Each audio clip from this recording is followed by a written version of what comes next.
छत्तीसगढ़ के प्रथम नायक, समाज सुधारक, स्वतंत्र सेनानी और गौभक्त राजमहंत नैनदास महिलांगी जी का जन्म 7 जनवरी 1881 को रायपुर जिले के सलोनी गांव में हुआ था।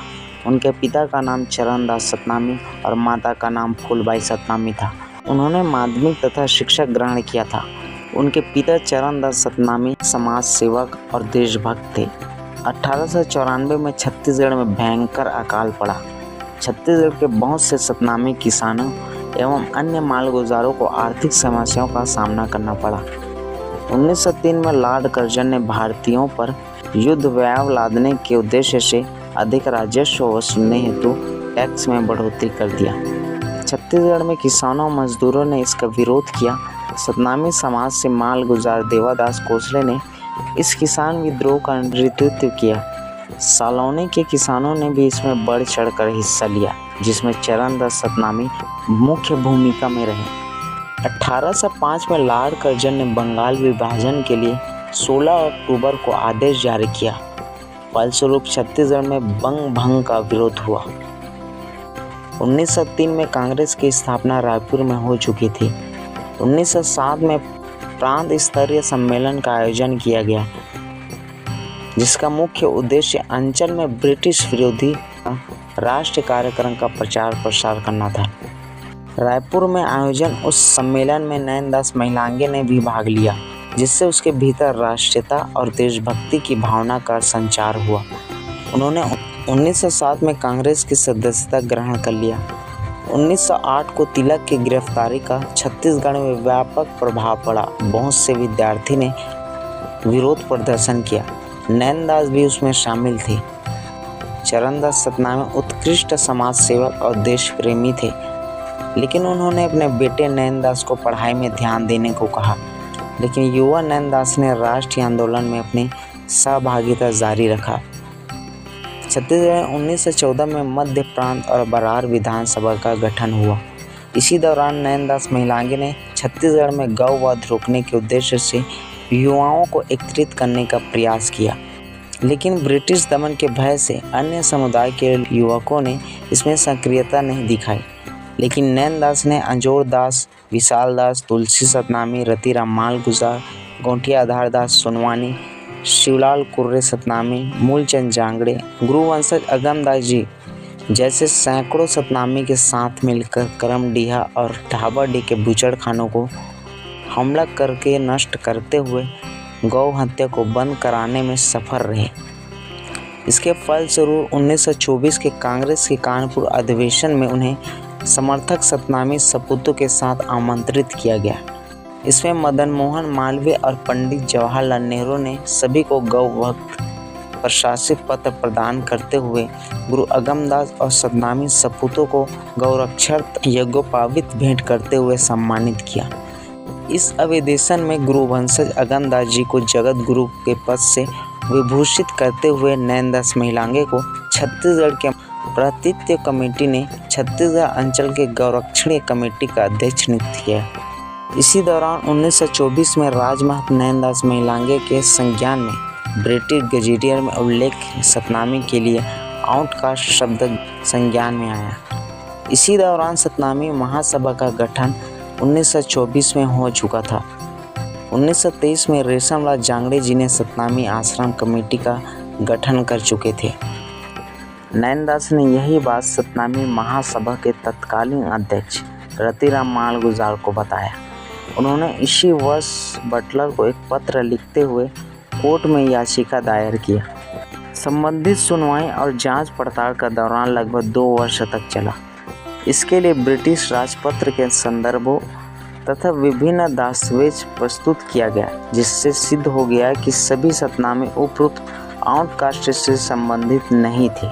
24 अक्टूबर 1926 को ब्रिटिश संसद में प्रस्ताव पारित किया गया कि सतनामी के लिए प्रयुक्त आउटकास्ट शब्द को प्रतिबंधित किया जाए तथा उनके स्थान पर केवल सतनामी लिखा बोला जाए। तब से लेकर आज तक सतनामी को साक्ष्य के रूप से सतनामी लिखा जाता है। भारत सरकार अधिनियम 1919 के अनुसार केंद्र में द्विसदनीय व्यवस्था स्थापित की गई। एक सदन राज्य परिषद और दूसरा सदन केंद्र विधानसभा था। राज्य परिषदों में जो ऊपरी सदन था उनमें 60 सदस्य थे। निम्न सदन को केंद्र विधानसभा कहते थे। उसमें 145 सदस्य थे, जिनमें 104 निर्वाचित तथा 41 मनोनीत होते थे। इसी जेम्स फोर्ड कमेटी 1919 के उत्थान के उद्देश्य से 1928 को साइमन कमीशन भारत आया। साइमन आयोग 7 ब्रिटिश सांसदों का समूह था, जिसका गठन 1927 में भारत में संविधान सुधारकों के अध्ययन के लिए किया गया था। इसे साइमन आयोग कहते हैं। इसके अध्यक्ष सर जॉन साइमन के नाम पर साइमन कमीशन कहा जाता है। साइमन कमीशन के सुझाव। साइमन कमीशन की रिपोर्ट में सुझाव दिया गया है कि प्रांतीय क्षेत्र में विधि तथा व्यवस्था सहित सभी क्षेत्र में उत्तरदायित्व सरकार गठित किया जाए। केंद्र में उत्तरदायित्व सरकार के गठन का अभी समय नहीं आया। केंद्र विधानमंडल को पुनर्गठित किया जाए, जिसमें एक इकाई की भावनाओं को छोड़कर संघीय भावना का पालन किया जाए। साथ ही इसके सदस्य परोक्ष प्रांतीय विधानमंडलों द्वारा चुने जाए। 17वीं महासभा के अध्यक्ष रतिराम माल गुजार और नैनदास महिलांगे एवं रेशमलाल जांगड़े ने छत्तीसगढ़ में साइमन कमीशन के विरोध प्रदर्शन में सम्मिलित होने और काला झंडा दिखाने से मना कर दिया। फलस्वरूप छत्तीसगढ़ में सतनामी ने साइमन कमीशन का विरोध नहीं किया।